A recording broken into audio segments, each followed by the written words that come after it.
Halo Sobat Milenial, saat ini Anda sedang menyaksikan program Top News of the Day by IDN Times bersama saya, Sania Marwan.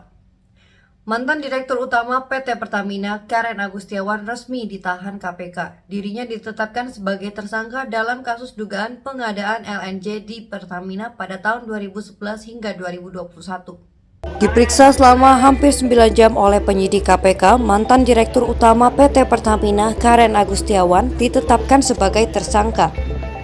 Dengan tangan terborgol serta mengenakan rompi oranye bertuliskan tahanan KPK, Karen terjerat kasus dugaan korupsi pengadaan LNG di Pertamina pada tahun 2011 hingga 2021.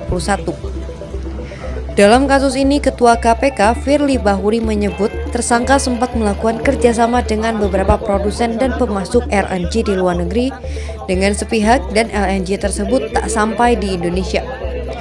Atas perbuatan tersangka, negara dirugikan sebesar 2,1 triliun rupiah.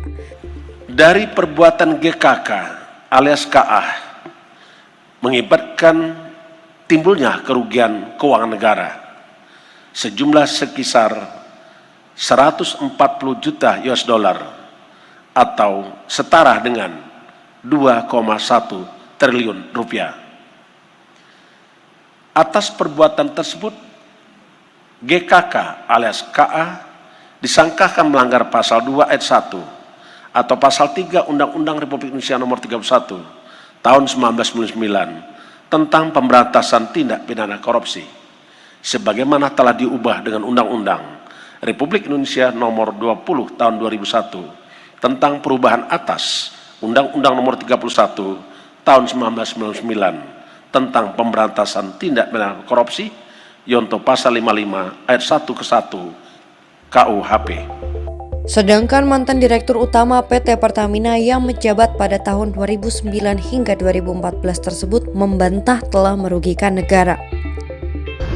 Kan tadinya dibilang katanya ada kerugian karena masa pandemi kan, harga komoditas semua turun, harga minyak semua turun, ya kan?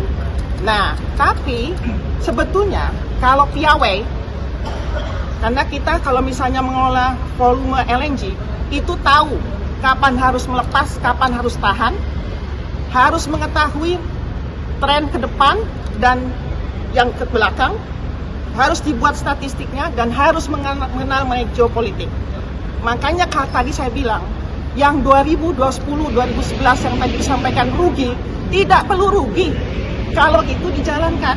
Cuman saya tidak tahu, mungkin rekan-rekan media yang perlu tanya ke Pertamina, kenapa pada saat tahun 2018 bulan Oktober hasilnya sudah bagus, kenapa tidak dilaksanakan? Harganya itu 71 sen positif, lebih mahal daripada pembelian Corpus Christi. Itu yang bertanggung jawab siapa, Bu?